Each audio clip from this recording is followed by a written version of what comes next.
গোলাঘাট জিলাৰ সৰুপথাৰৰ ইকৰাণী আৰু প্ৰেমহৰা গাঁৱত কৃত্ৰিম বানপানী। অঞ্চলটোত বানপানীৰ কবলত প্ৰায় অৰ্ধ শতাধিক পৰিয়াল। প্ৰায় 200 বিঘাৰো অধিক কৃষিভূমি জলমগ্ন। কৃষকৰ মাজত এতিয়া হাহাকাৰময় পৰিস্থিতি। ঘৰৰ ভিতৰত পানী সোমোৱাৰ ফলত অনিষ্ট সাধন হৈছে বহু ঘৰুৱা সা সামগ্ৰীৰ। লোক নিৰ্মাণ বিভাগৰ পথত দলঙৰ ঠাইত কালভাৰ্ট স্থাপন কৰাৰ ফলত পানী ওলাই যাব নোৱাৰাৰ বাবেই এই কৃত্ৰিম বানপানীৰ সৃষ্টি হৈছে। এই অভিযোগ স্থানীয় ৰাইজৰ। অন্যহাতে বাতৰি সম্প্ৰচাৰ হোৱাৰ সময়লৈকে প্ৰশাসনৰ লোক নোযোৱাৰ অভিযোগ ভুক্তভোগী ৰাইজৰ। হ'ল কি এইটো প্ৰেমহৰা ৰুদ্ৰ তিনিআলি আগতেও আমি কৈছোঁ, ইয়াতে এটা পিলাৰ আছে, কালভাৰ্টৰ এটা নাই। এইটো এই কাৰণে হ'ল যিহেতু ইয়াতে এখন ব্যক্তিগত বজাৰ, এইখন বজাৰৰ নাম কুনাধৰ বজাৰ, আৰু তেওঁৰ পুত্ৰ উজ্জ্বল বসুমতাৰীয়ে ব্যক্তিগত হিচাপে এই বজাৰখন গঢ়িব যাওঁতে, আৰ্ট ফিলিং কৰিব যাওঁতে যিহেতু এই কালভাৰ্টৰ বেক ছাইডটো একেবাৰে মাটি দি পুতি পেলালে। পুতি দিয়াৰ কাৰণে যিহেতু তিনিআলিৰ চুকৰ এই জমা হোৱা পানীভাগ সলসলীয়াকৈ যাব নোৱাৰাৰ কাৰণে এই বানপানীটোৰ সৃষ্টি হৈছে, আৰু সৃষ্টি হয় খেতিপথাৰ বিনষ্ট কৰিছে। তাৰোপৰি বিভিন্ন ঘৰত এতিয়া ভেটিত পানী সোমাইছে। আমাৰ ইয়াত প্ৰায় 12 ঘৰ মানুহৰ এনেকুৱা হানি বিঘিনি হৈছে। আৰু কি কাৰণতনো? কথা হ'ল কি, এজন ব্যক্তিয়ে চৰকাৰী এটা বস্তু, সমজুৱা যিটো উপভোগৰ বস্তু, তেওঁ এই কালভাৰটো পুতি পেলালে। এইটো হাতৰ যেন মোৰ লাগিলে। আৰু 2022 চনত যেতিয়া এই পিলাৰটো ভাঙিছিলে বা কালভাৰটো বন্ধ কৰিছিলে, তেতিয়া PWDৰ এক্সিকিউটিভ ইঞ্জিনিয়াৰৰ লগত মই কথা পাতিছিলোঁ নম্বৰটো লৈ। তেওঁ সোধোতে তেওঁ ক'লে এইবিলাক কৰিব পাৰে কাৰোবাৰ যদি অসুবিধা হৈছে। তেতিয়াতে আমি ভাবিলোঁ, ইমান ভাল এটা কথা কয়, সুধিবলৈ যাওঁতে যদি তেনেকৈ ক'লে তেওঁৰ পৰাতো একো উপকাৰ নাপাওঁ, গতিকে কথা পতাটো মই বন্ধ কৰিলোঁ।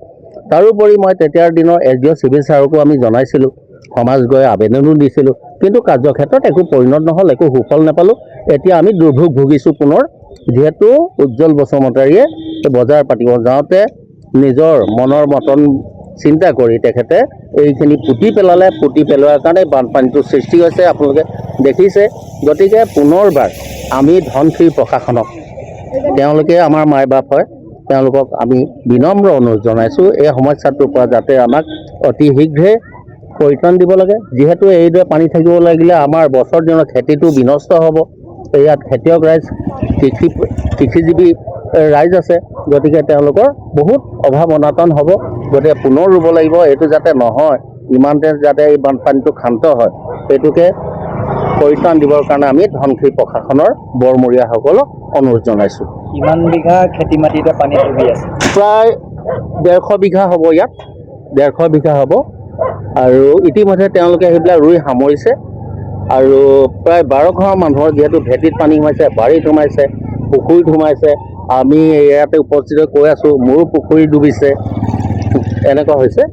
গতিকে এইটো যাতে নহয় সেইটোৱে আমি আশা কৰিছোঁ।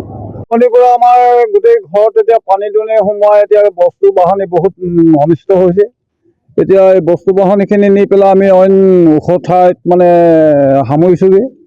সামৰিবলৈ যাওঁতেও বহুতখিনি বস্তু নষ্ট হৈছে। নষ্ট হৈ যোৱা বস্তুখিনি চাউলে পাতে, এতিয়া ধানে চাউলে গোটেইখিনি তিতি বুৰি শেষ হৈছে। হাঁহ কুকুৰা উটি গৈছে পানীত। মহকুমা প্ৰশাসনৰ মানুহ আহিছে নাই আপোনালোকৰ? নাই, অহা নাই। আমাৰ ইয়াত ধনশিৰি প্ৰশাসনৰ মানুহ কোনো অহাই নাই ইয়ালৈকে। কি কি গাঁও পৰিছে আপোনালোকৰ কামত? আমাৰ এডোখৰ ইকৰাণী গাঁও পৰিছে, ইপিনে প্ৰেমহৰা এডোখৰো বুৰিছে, ইপাৰলৈ প্ৰেমহৰা পৰিছে। আমাৰ ৰাস্তাটো সিপাৰডোখৰো প্ৰেমহৰাই। আমাৰ ইকৰাণী পথাৰখন ধাননি পথাৰ গোটেই শস্য নষ্ট হৈছে গোটেই। পানী বাঢ়িছেনে কমিছে? পানী এতিয়াও বাঢ়ি আছে। এতিয়া আমাৰ গৰু ছাগলী বান্ধিবলৈ উপায় নাইকিয়া হৈছে। এতিয়া উপায় সেই নাই এতিয়া।